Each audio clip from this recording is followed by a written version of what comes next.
It's over third and fourth lecture PPT.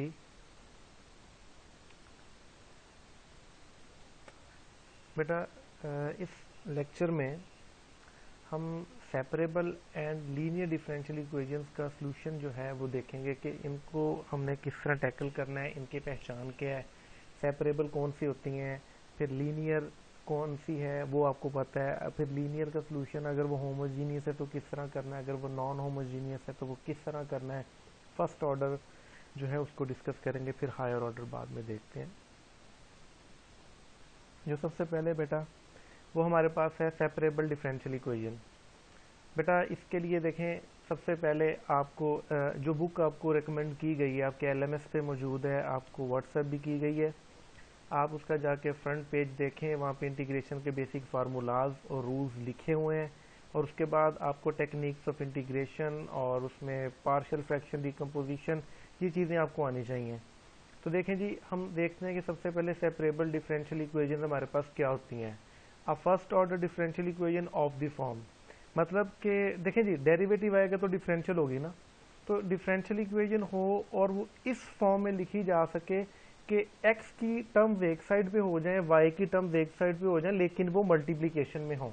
ये आपकी language में बात कर रहा हूँ कि dy बाई डी एक्स हमारे पास है जो कि इक्वल है g ऑफ x कोई फंक्शन है, h ऑफ y भी कोई फंक्शन है, मतलब x वाली टर्म अलग करके लिख सकें, y की टर्म जो है वो अलग करके लिख सकें मल्टीप्लिकेशन में। क्योंकि फिर हमने जब इसको सॉल्व करना आगे इसका मेथड देखते हैं तो उसमें फिर हमें इसको जैसा कि नाम से जाहिर है सेपरेबल, तो फिर सेपरेट भी तो करना पड़ेगा ना। Is set to be the separable और to have the separable value, sorry variables. For example अब देखें जी, दो हमारे पास इक्वेशंस हैं, d y by d x which is equal to y square x e raise to power 3x plus 4y। ये हमारे पास एक डिफरेंशियल इक्वेशन है, और उसी के साथ साथ d y by d x is equal to y plus sine of x, एक ये डिफरेंशियल इक्वेशन है। ठीक है, तो देखें हमें सेपरेबल होने के लिए क्या कंडीशन है, डेरिवेटिव है, बिल्कुल है, और एच ऑफ एक्स हम एक्स और वाई का फंक्शन अलग अलग कर सकते हैं। तो देखें इसमें हमारे पास वाई स्क्वायर अलग है, एक्स है e raise to power 3x और प्लस 4y है, लेकिन हमें ये पता है ये एक्सपोनेंशियल में है तो e की 3x एंड e की 4x अलग अलग हो सकता है, तो हम ये सेपरेबल होगी, ये नॉन सेपरेबल होगी। और अब इसको देख लें, ये सेपरेबल है तो देखें ये चीज़ हमारे पास थी, हमने ई रेज टू पावर 3x को अलग किया और फिर ई रेज टू पावर 4y को अलग किया, x वाली एक साइड पे कर दी और y वाली एक साइड पे कर दी। तो अगर देखा जाए तो क्या ये वही चीज़ नहीं बन गई कि g of x and h of y जो है वो हमने अलग अलग कर लिया, और इस साइड पे हमारे पास dy बाई डी एक्स मौजूद है। तो आपको पता है कि अगर हम इस फंक्शन को इधर डिवाइड भी करवा देंगे तो एक को इधर ले आएंगे, तो मतलब हम इसको सेपरेट कर सकते हैं। But the second equation there is no way to expressing y plus sin of x as a product of the function of x times of the function y, मतलब हम उसको सेपरेट नहीं कर सकते क्योंकि हमारे पास कोई पॉसिबिलिटी नहीं बन रही। Okay, method to solve the separable differential equation. अब इसमें देखें, ये थोड़ा सा अंडरस्टैंड इसको कीजिएगा, इसमें बहुत से बच्चे कंफ्यूज हो जाते हैं, यहाँ पे है कुछ नहीं है। ठीक है, सिर्फ एक समझाने के लिए उसे नोटेशन यूज किया गया, एक नया नाम दिया गया है। Observe that by dividing the function h of y, we can write the separable equation dy by dx is equals to g of x h of y as। देखें जी, ये हमारे पास सेपरेबल डिफरेंशियल इक्वेशन है, ऊपर definition में देख चुके हैं। अब देखें जैसे कि मैंने कहा था इसको सेपरेट करना है बेटा, अब h ऑफ y अगर इस साइड पे मल्टीप्लाई हो रहा है, जब इधर आएगा तो डिवाइड हो जाएगा ना, तो वो 1 ओवर h बाई वाई हो जाएगा इसके साथ, लेकिन उसको एक नया नाम अगर दे के वो p ऑफ y लिख दे तो उसमें कोई हर्ज तो नहीं है। ठीक है, तो हुआ कुछ नहीं है, जस्ट जो h ऑफ y है इसको इस साइड पे डिवाइड किया है, जब वो डिवाइड किया है तो वो ये देखें 1 ओवर एच वाई बन गया, तो मैंने उसको एक नया नाम दे दिया p ऑफ y। ठीक है, चलें जी, अब देखें तो इस साइड पे हमारे पास क्या आ गया, g ऑफ x आ गया। तो अगर ये dx जो है मैं इस साइड पे ले जाऊं तो इस side p y d y is equal to g of x and d of x आ गया। तो देखें ये सेपरेबल हो गई हमारे पास, तो the solution can be return as, वही काम अब होगा क्या, इस दोनों साइड पे इंटीग्रेशन आपने अप्लाई की है, तो इसको कहता सॉल्व किया तो कोई आंसर h ऑफ y आ गया। इन जनरल बात कर रहे हैं, जब x g of x d x को सॉल्व करेंगे तो कोई कैपिटल जी ऑफ एक्स कोई तो फंक्शन बनेगा ना, इन जनरल बात की, तो प्लस कांस्टेंट ऑफ इंटीग्रेशन आ गया। तो ये इसका इजी सा मेथड है, ये हर बच्चा इजीली इसको कर सकता है। कोई क्यूरी होगी तो आप पूछ सकते हैं। Solving the separable differential equation. तो देखिए जी, अब सबसे पहले हम इसको सेपरेट करने की कोशिश करते हैं कि यहाँ पे ये कह रहे हैं जी dividing 1 plus x and y, तो then we can write d y by y. अब देखें, जो चीज़ इसके साथ है, जो चीज़ इसके साथ, ये अपनी मर्जी है बेटा, आप इधर माइनस है तो इधर ले जाएंगे तो ये प्लस का हो जाएगा, मतलब 1 plus x y is equal to y d of x हो जाएगा। तो उसके बाद 1 प्लस डी एक्स को इधर ले आए, वाई को इधर डिवाइड करवा लें तो भी सेपरेबल हो जाएगा। जिस तरह इधर किया है वैसे भी आप कर सकते हैं कि होल इक्वेशन को आप 1 प्लस एक्स इंटू वाई के साथ अगर डिवाइड करवा दें तो देखें जब इसके नीचे 1 प्लस एक्स और वाई आएगा तो 1 प्लस एक्स कट जाएगा और वाई अकेला रह जाएगा। तो ये हमारे पास d y divided by y आ जाएगा, और उसके बाद ये दूसरी साइड पे जा चुका है तो ये प्लस का हो गया है, तो इस साइड पे जो y है वो कैंसिल हो जाएगा और डिनोमिनेटर में 1 प्लस एक्स रह जाएगा। तो अगर ये कंडीशन बन गई है तो देखें y वाली सारी एक साइड पे कर दी है, x वाली सारी एक साइड पे कर दी है, दोनों साइड पे इंटीग्रेशन अप्लाई किया, दोनों साइड पे इंटीग्रेशन अप्लाई किया तो हमारे पास देखें जब बेसिक इंटीग्रेशन जैसा कि स्टार्ट में बता दिया कि वो फर्स्ट पेजेस पे, फ्रंट कवर पेजेस पे अवेलेबल है, तो अगर जो चीज़ नीचे हो और उसका डेरिवेटिव ऊपर पड़ा तो उसको हम लॉग ऑफ समथिंग में लिख सकते हैं। इसी तरह इसका डेरिवेटिव ऊपर मौजूद है तो लॉग ऑफ दिस हमने लिख दिया और प्लस कांस्टेंट ऑफ इंटीग्रेशन। अब लॉग इधर भी है, लॉग इधर भी है, तो दोनों साइड पे हमने लॉ ऑफ एक्सपोनेंट जिसको एंटी लॉग भी कहते हैं वो अप्लाई कर दिया, तो y is equal to e raise to power log 1 plus x और ये वाला प्लस c आ गया। तो e और ये लॉग आपस में लॉग एंटी लॉग कैंसिल हो गए, तो ये 1 प्लस एक्स आ गया and e raise to power, देखें ये जब हाँ, तो ये देखें ये एक टर्म है और प्लस ये एक टर्म है, तो ई इसके नीचे भी आ सकता है, ई इसके नीचे भी आ सकता है। जिस तरह ये देखें अलग करके लिख दिया, क्योंकि प्लस है ना, बेस सेम हो तो पावर ऐड हो जाती हैं, तो बेस ई थी तो पावर आपस में ऐड हो गई, ठीक है। तो ये इसी तरह ये साइड पे आ गया। अगर देखा जाए ई रेस टू ई की अपनी वैल्यू भी कांस्टेंट होती है, 2 पॉइंट समथिंग होती है, तो ई के ऊपर अगर आपको पावर ले लें तो फिर भी आएगा, तो कोई कांस्टेंट आएगा ना, इस बात में तो किसी को गिला नहीं है, ठीक है। तो इसकी जगह पे हम सी प्लेस कर सकते हैं, ये आंसर में आप देखें इसकी जगह पे उसने ये सी को प्लेस किया हुआ है। और उसके बाद ये 1 प्लस एक्स मॉडुलस है, इसको ख़त्म किया तो ये प्लस माइनस आ गया। अगर ये किसी को समझ नहीं तो मुझसे अलग से पूछ लें, ठीक है। ये मॉड की डेफिनेशन जो है वो बेटा यूज़ की गई है, तो ये इसका हमारे पास इसका आंसर बन गया। यही चीज़ है, बस यहाँ पे उसने प्लेस कर दिया है किसी कांस्टेंट के साथ। तो जो नेक्स्ट है बेटा हमारे पास वो है लीनियर डिफरेंशियल इक्वेशन। तो इसको देख लेते हैं जी हम, ये क्या चीज़ है हमारे पास। Linear equation, a first order differential equation of this form. बेटा देखें लीनियर है तो ऑब्वियस है, यहाँ पे भी आपको उसने लीनियर ही शो करवाई हुई है। वाई की यहाँ पे मैक्सिमम पावर देखें 1 है, और इसके साथ साथ यहाँ पे देखें तो इसके साथ भी इसकी होल पावर जो है वो मैक्सिमम 1 है, और यहाँ पे कोई भी चीज़ जो है वाई की वो मल्टीप्लाई नहीं हो रही, कि मतलब अगर जो डिपेंडेंट है वो और उसका जो डेरिवेटिव है वो आपस में मल्टीप्लाई है तो वो नॉन लिनियरिटी में चला जाता है। ये चीज़ आप अच्छे से पढ़ चुके हैं। तो then this equation is said to be the linear equation with the independent variable y। अब देखें, अब लीनियर की बात तो हो गई, लेकिन लीनियर के आगे भी 2 केसेस हैं कि क्या होमोजीनियस है या नॉन होमोजीनियस है। अगर ये वाला जो फंक्शन है g ऑफ x, अगर आप इसको 0 प्लेस कर दें तो ये होमोजीनियस में चला जाएगा, अदरवाइज ये नॉन होमोजीनियस, इमोजीनियस, कुछ भी इसको कह सकते हैं, लेकिन नॉन होमोजीनियस।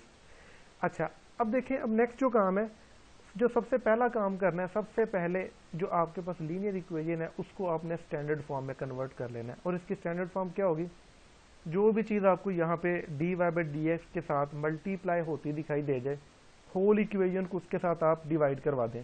तो यहाँ पे देखें होल इक्वेशन को डिवाइड करवाया तो dy by d x plus p of x y. अब बेटा पी ऑफ एक्स क्यों लिखा, अब देखें बेटा ए नॉट ऑफ एक्स कोई एक्स का फंक्शन है डिवाइडेड बाय कोई एक्स का फंक्शन है, तो एक्स का फंक्शन डिवाइडेड बाय एक्स का फंक्शन, तो उसको एक नया नाम देती है पी ऑफ एक्स, मतलब कि होगा तो वो कोई एक्स का फंक्शन है ना, कोई नई चीज तो नहीं आ जाएगी। तो यहाँ पे भी देखें जी ऑफ एक्स है divided by A of x है, तो फिर भी कोई एक्स का फंक्शन ही होगा ना, तो उसने ये बात कह दी कि ये हमारे पास एफ ऑफ एक्स आ गया।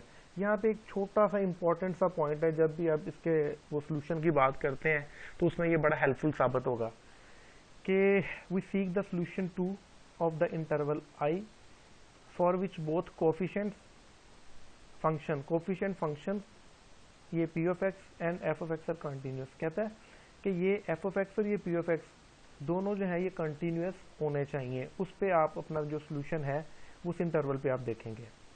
अब देखें इसको सॉल्व करने का इंतहाई इजी मेथड है कि आप 2-3 स्टेप करने के बाद जब इंटीग्रेटिंग फैक्टर के साथ आप अपनी स्टैंडर्ड इक्वेशन को मल्टीप्लाई करवाएंगे तो आगे जो चीज़ बनेगी वो आपका सोल्यूशन बना हुआ हो जाएगा। आप देखेंगे, देखें put the linear equation of the form 1 into the standard form 2। मतलब क्या है कि जो आपके पास इक्वेशन गिवन है ये 1 वाली, सबसे पहला काम क्या करना है, इसको स्टैंडर्ड फॉर्म में कन्वर्ट करना है, वो मैं बता चुका हूँ। स्टैंडर्ड फॉर्म में कन्वर्ट हो गया, from the standard form identity p of x and then find the integrating factor. जब आप उसको डिवाइड करेंगे स्टैंडर्ड फॉर्म में आ जाएगी, तो आपके पास y के साथ जो भी चीज़ पड़ी होगी वो पी ऑफ एक्स जैसा भी बना होगा आप उसको उठाएंगे, उसका इंटीग्रेटिंग फैक्टर फाइंड करेंगे। ये आपको पता है e raise to power integration p of x, वो फंक्शन और विद रिस्पेक्ट टू एक्स आ जाएगा। तो वो जो भी इसका आंसर आए आप अपनी ये जो 2 वाली स्टैंडर्ड फॉर्म है उसके साथ इसको मल्टीप्लाई करवाएंगे, तो लेफ्ट हैंड साइड पे जो चीज़ आपके पास बनेगी ना वो किसी चीज़ का प्रोडक्ट रूल बन जाएगा। मतलब क्या, आप जब डेरिवेटिव पढ़ते हैं ना तो आप डेरिवेटिव जब 2 फंक्शन एक्स के होते हैं उनका लेते हैं तो उसके ऊपर आप प्रोडक्ट रूल लगाते हैं, मतलब एक को आप छोड़ देते हैं दूसरे का डेरिवेटिव लेते हैं फिर प्लस लगाते हैं, जिसको छोड़ा होता है उसका डेरिवेटिव ले लेते हैं और जिसका डेरिवेटिव लिया उसको छोड़ देते हैं। तो इस तरह की फॉर्म आपको बनी बनाई मिलेगी और आप उसको बंद करके इस तरह लिख दोगे कि क्या होगा कि एक उसमें ये इंटीग्रेटिंग फैक्टर लिख देंगे जो भी होगा और साथ ही जो y होगा वो आप लिख देंगे, मतलब जो इससे हमारे पास एक आंसर जनरेट हुआ होगा उसको लिख देंगे और इसको लिख देंगे, तो आपका क्वेश्चन सॉल्व हुआ होगा। क्योंकि जब आप उसमें फिर लिखा कि integrate both side of this equation, मतलब अगर आप ये जो इक्वेशन बन गई है इसकी दोनों साइड पे इंटीग्रेशन लेंगे तो आपका क्वेश्चन सॉल्व हो जाएगा। तो जब आप यहाँ पे इंटीग्रेशन अप्लाई करें, यहाँ पे भी इंटीग्रेशन अप्लाई करें, तो ये डेरिवेटिव इंटीग्रेशन से इसको हम कैंसिल कर देंगे आपकी लैंग्वेज में। तो इसको जब कैंसिल कर देंगे तो हमारे पास ये इसका आंसर बन जाएगा और जो चीज़ यहाँ पे होगी उसका भी हम इंटीग्रेशन ले लेंगे। सॉल्व करके देख लेते हैं जी, बहुत इजी टॉपिक है। Solving the homogeneous linear differential equation. अब देखिए जी हमारे पास dy by d x minus 3y is equal to 0 है। तो सबसे पहली बात क्या है, इसको स्टैंडर्ड फॉर्म में करना है, और उससे पहली बात ये थी कि ये लीनियर है या नॉन लीनियर है। तो ये हमारे पास एक लीनियर है, और उसके बाद अगर देखा जाए तो क्या ये स्टैंडर्ड फॉर्म में, मेरा ये क्वेश्चन है, तो आप कहेंगे यस, लेकिन ये स्टैंडर्ड फॉर्म में नहीं है, क्योंकि जब आप इसको ज़रा गौर से देखें यहाँ पे माइनस है, लेकिन जैसे ही आप स्टैंडर्ड फॉर्म में देखें तो यहाँ पे प्लस मौजूद है। तो इसका मतलब ये है कि जब भी आप स्टैंडर्ड फॉर्म बनाएं और यहाँ पे अगर माइनस है तो माइनस आप इस फंक्शन के साथ ले जाएं, लेकिन यहाँ पे अपना प्लस लगा के यहाँ पे ब्रैकेट लगा दें। तो देखें अब यहाँ पे देखते हैं जी सर क्या करता है जिसको सॉल्व करने के लिए। तो ये देखें, इसको हम कह सकते हैं कि ऑलरेडी स्टैंडर्ड फॉर्म में है, अगर यहाँ पे प्लस आ जाए तो उसके बाद अब आपका पी ऑफ एक्स क्या है, देखें पी ऑफ एक्स आपका -3 है। ये देखें अब आप क्या करें, वो जो इंटीग्रेटिंग फैक्टर है ई रेज टू पावर जो भी पी ऑफ एक्स था आपका वो ये था, इसको किया सॉल्व तो ये आ गया। अब क्या करना है कि ये जो आपका इंटीग्रेटिंग फैक्टर आया है आप इसको उठा के इस पूरी इक्वेशन के साथ मल्टीप्लाई कर दें, तो वो आपके पास बना बनाया किसी चीज़ का प्रोडक्ट रूल आ जाएगा। ठीक है, तो देखें मैंने इसके साथ मल्टीप्लाई किया e raise to power -3x dy by d x, ये माइनस और 3 e raise to power -3 of x with y। अब देखें जब इसके साथ मल्टीप्लाई किया है तो अगर आप देखें जी, आपने यहाँ पे y का डेरिवेटिव लिया हुआ है और इसको छोड़ा हुआ है, लेकिन जब आप यहाँ पे आते हैं तो देखें आपने इस y को छोड़ दिया है और इसका डेरिवेटिव ले लिया है। तो क्या ये चीज़ जो है ये इसका डेरिवेटिव नहीं है?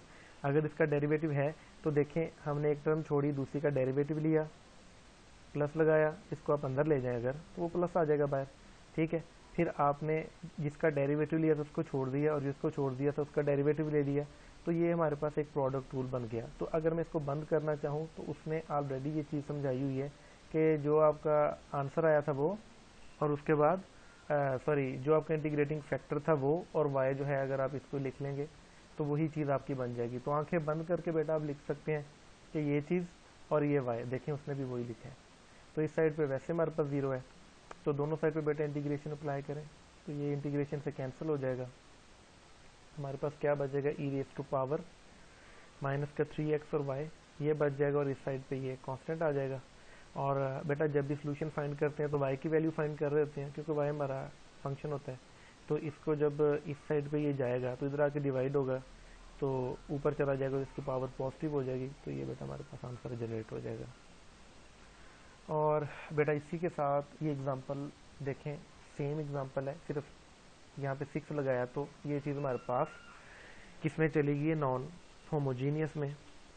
तो बेटा सिमिलर केस है, कोई इशू नहीं है इसमें, थोड़ी सी चेंजेस है कि जब होल इक्वेशन को आप इंटीग्रेटिंग फैक्टर से मल्टीप्लाई करवाते हो तो इस साइड के ऊपर 6 के साथ भी वो ऑब्वियस होल इक्वेशन को मल्टीप्लाई कराए तो वो भी आ जाएगा।